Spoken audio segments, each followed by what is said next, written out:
Hey, hi everyone. Once again, I welcome all of you on our platform Let's Dream Together. हाल ही में आप सभी के लिए जो भी टीचिंग एक्सपीरियंस है, एक गुड न्यूज़ आई थी कि हाँ जी, KVS वैकेंसी फाइनली रिलीज़ हो चुकी हैं और कल से ही जो है इसके फॉर्म भी फिल होने शुरू हो चुके हैं। सो जल्द से जल्द फॉर्म अप्लाई कीजिए और अपनी प्रिपरेशन को स्टार्ट कर दीजिए। ये वीडियो उन सभी एस्पिरेंट्स के लिए है जिनका टारगेट है KVS प्राइमरी टीचर। और KVS प्राइमरी टीचर की जो एजुकेशन क्वालिफिकेशन होती है, अगर आपने DLED कर रखी है, डिप्लोमा इन एजुकेशन कर रखा है, JBT कर रखी है एंड साथ में CTET का पेपर 1 जो है आपका क्लियर हो चुका है और इसके अलावा या फिर आपने BSc B.Ed कर रखी है, then also you are eligible for this post and आपने साथ में CTET का पेपर 1 क्लियर किया हुआ है। सो उन सभी के लिए ये जो वीडियो है एंड तक ज़रूरी है। ज़रूरी क्यों है ये आपको वीडियो में पता चल जाएगा। सबसे पहला पॉइंट क्या है, कोई भी चेंज होता है हमारे आसपास वो सबके लिए होता है, सिर्फ आप ही अकेले नहीं होंगे जो इस चेंज को जो है आपको देखना पड़ेगा। चेंज जो है हर एक को उस चेंज के अकॉर्डिंग हमें अडॉप्ट करना पड़ता है खुद को। सो जो भी अभी फ़िलहाल बना हुआ है कि भाई KVS का PRT का एग्ज़ाम पैटर्न बिल्कुल पलट गया है, बिल्कुल चेंज हो गया है, ऐसा नहीं है। सब्जेक्ट्स वही हैं, just number of questions increase हुए हैं एंड डिक्रीज हुए हैं। तो कोई भी कोर्स जो अगर आप खरीदने वाले हैं या फिर आप सोच रहे हैं कि 999 का खरीद लेता हूँ, अरे खुद से सोच के देखो ना, आज के टाइम पे आता ही क्या है 1000 रुपीज़ में। Even you can't purchase a single branded jacket in 1000 rupees.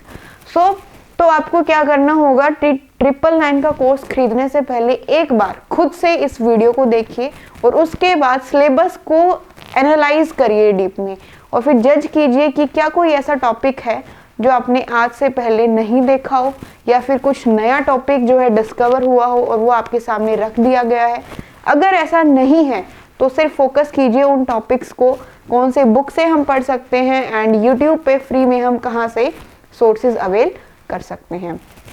So exam pattern की बात करते हैं। क्या सब्जेक्ट्स वही हैं, इंग्लिश पहले भी आता था, इंग्लिश अब भी आएगा, हिंदी पहले भी आती थी अब भी आएगी, ऐसा ही जनरल अवेयरनेस है, रीजनिंग है, कंप्यूटर है, CDP है, EVS है, मैथ्स है। तो सब्जेक्ट्स वही हैं, सिर्फ थोड़ा सा हेर फेर हुई है टॉपिक्स में, कौन से टॉपिक्स आ रहे हैं, कौन से टॉपिक्स नहीं आ रहे हैं, नंबर ऑफ क्वेश्चंस को बढ़ाया गया है, घटाया गया है।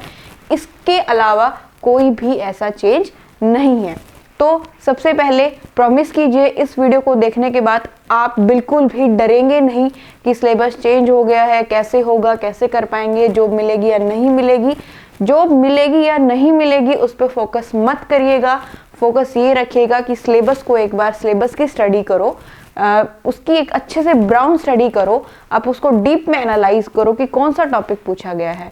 टॉपिक जो है आपके सिर्फ क्लास 1st to 5th ही रहने वाले हैं, बट जो क्वेश्चन पूछने का तरीका होगा ना, वो बच्चों जो बड़े बच्चे होते हैं जिनसे जैसे हम क्वेश्चंस पूछते हैं स्टूडेंट से, वैसे ही उन सेम टॉपिक्स पे क्वेश्चन को घुमा फिरा के पूछा जाएगा। ऑप्शंस में जो है आपको थोड़ा कंफ्यूज किया जाएगा। तो इसके लिए आप तैयार रहिए। बाकी सिलेबस सब्जेक्ट्स वही हैं, कोई नया सब्जेक्ट डिस्कवर होके नहीं आया है। तो अब 1 by 1 एक बार हम देख लेते हैं। इवन आपके लिए इस एग्ज़ाम पैटर्न से कुछ ना कुछ फ़ायदा ही है। पहला फ़ायदा, आपको प्रीवियस अगर हम पैटर्न देखेंगे तो उसके अकॉर्डिंग आपको हर एक सब्जेक्ट को टाइम देना पड़ेगा, क्योंकि हर एक सब्जेक्ट कहीं ना कहीं बराबर मार्क्स का ही आ रहा था। बट इस पैटर्न में अगर आप कुछ सब्जेक्ट्स पे अपनी पकड़ 100% नहीं 200% देंगे और बाकी पे आप अपना 70, 80 या फिर 50-50 रखेंगे तो आप ये एग्ज़ाम जो है क्लियर कर पाएंगे इजीली। तो स्टार्ट करते हैं कि पार्ट 1 में क्या आएगा। सबसे पहले टोटल मार्क्स जो हो चुके हैं, पहले 150 का होता था, अब 180 मार्क्स का होगा और कोई भी नेगेटिव मार्किंग नहीं है। उसके बाद 180 मार्क्स को कैसे डिवाइड किया गया है एक बार देख लेते हैं। पार्ट 1 में इंग्लिश आएगी 10 मार्क्स की, ठीक है। उसके बाद हिंदी आएगी 10 मार्क्स की। टॉपिक इजी है, ग्रामर, दोनों में इंग्लिश ग्रामर, हिंदी ग्रामर, और साथ में जो वोकेबलरी होती है वो पूछी जाएगी, ठीक है। और जो हमारा रीडिंग कॉम्प्रिहेंशन जो आपने CTET में भी दिया होगा उसमें भी इसकी जजमेंट की जाती है। तो ये था हमारा पार्ट 1, ठीक है। नॉर्मल है, आप नीतू सिंह की बुक उठाओ, हिंदी की कोई भी पब्लिकेशन की बुक उठाओ, आपका क्लियर हो जाएगा। उसके बाद है general awareness 10 marks, reasoning 5 marks, computer 5 marks. तो ये पार्ट कुछ ऐसा है, आपको ये पार्ट सबसे एंड में करना चाहिए। वो मैं आपको बताऊंगी कि कौन सा सब्जेक्ट का आपका स्कोरिंग रहने वाला है इस पैटर्न के अकॉर्डिंग, और कैसे आपको अपनी तैयारी करनी चाहिए। इस वीडियो के एंड में आपको पता चलेगा कि किस सब्जेक्ट को कितनी इंपॉर्टेंस देनी है।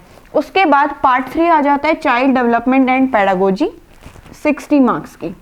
तो भैया ये है आपका डिसाइडर फैक्टर, जो डिसाइड करेगा कि सिलेक्शन होगा या नहीं होगा। तो इस पे गौर कीजिएगा सीडीपी पे।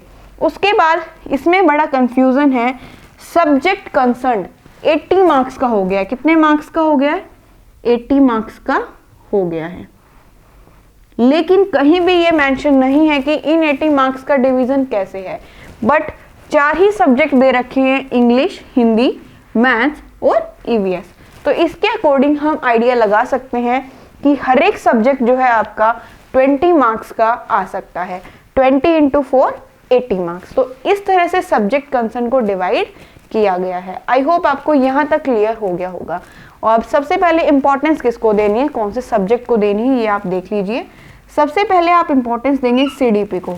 डेली पढ़नी है, जैसे हम सर्दियों में डेली रात को सोने से पहले दूध के साथ गुड़ लेते हैं ना, ठीक है, ऐसे ही अब आपको डेली नेक्स्ट 3 मंथ्स के लिए सीडीपी हर रोज 2 घंटे पढ़नी ही पढ़नी पड़ेगी।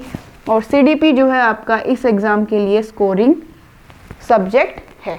उसके बाद आप आती है आपकी लैंग्वेज पार्ट। 10 नंबर की इंग्लिश यहाँ पे आएगी, 20 की यहाँ पे आएगी, 10 की हिंदी यहाँ पे आएगी, 20 की हिंदी यहाँ पे आएगी। इट मीन्स 30 की हिंदी आ जाएगी। मतलब कि टोटल जो हमारी लैंग्वेज है वो 60 मार्क्स की आएगी, सीडीपी भी 60 मार्क्स की आएगी। सो देखो कितना इंपॉर्टेंट रोल प्ले है। 180 में से 120 मार्क्स तो आपके यही हो जाते हैं। उसके बाद आपको किस पे कंट्रोल करना है ये देखिए। तो आपका सब्जेक्ट आता है ईवीएस, ठीक है। उसके बाद आपको करना चाहिए मैथ्स, क्योंकि 20 मार्क्स के आते हैं।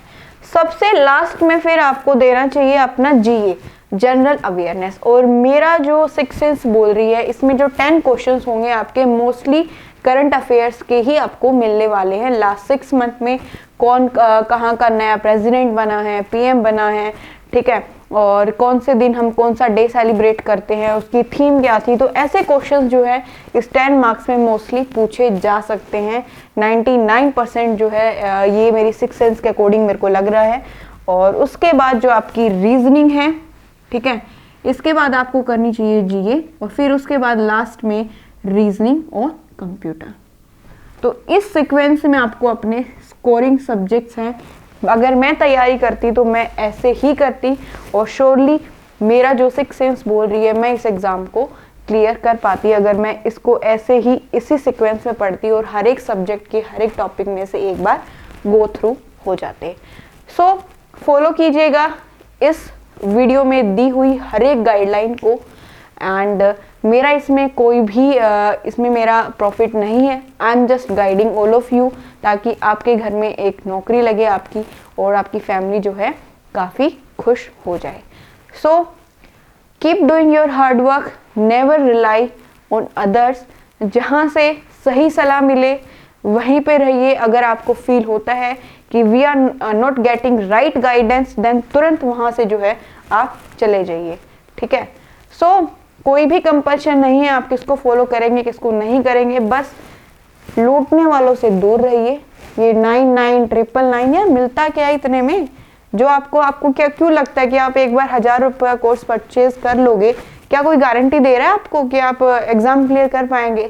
नहीं ना। एग्जाम क्लियर तभी होगा तब आप खुद एग्जाम को स्टडी करेंगे, पैटर्न को स्टडी करेंगे तैयारी करने से पहले। Do like the video, share it among your friends, and yeah, do subscribe our channel.